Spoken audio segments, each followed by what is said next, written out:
episode. Nasa San Fernando, Pampanga tayo ngayon. Dahil may isa sa katuparan na ang matagal ng pinaglanong camping.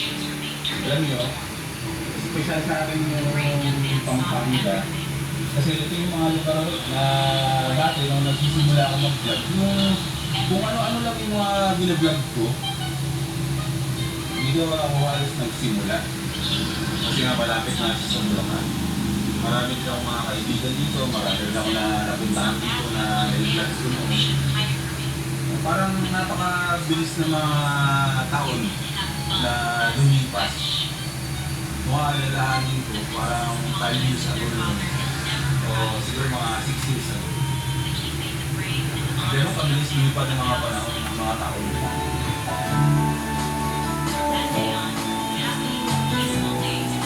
First timers, kamusta kayo?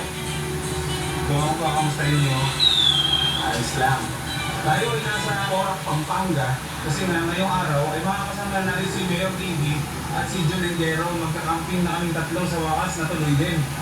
Nandito na ako dito para ibigay sa kanila yung exact location ko. Pero ang init dito. Kaya bante na ako, doon ako mag-aantay sa kanila sa medyo kaloob-looban. Susuntukan ako dito sa sobrang init eh.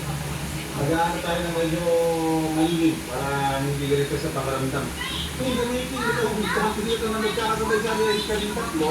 Ako si Mayor TV Junigero, tapos yung mga mini-bands namin na si Modon, si Neto, saka si Muslo, ay magkakasama ngayon. At sa kapili na namin na lugar, ay dito na sa Orac, Pampanga. Siyempre, kumampili natin yung sinimol na yung kaibigan, si Boy. Na si Mayor TV na, yun nga, dahil nga hindi pa naman sa talaga, hindi sanay kasi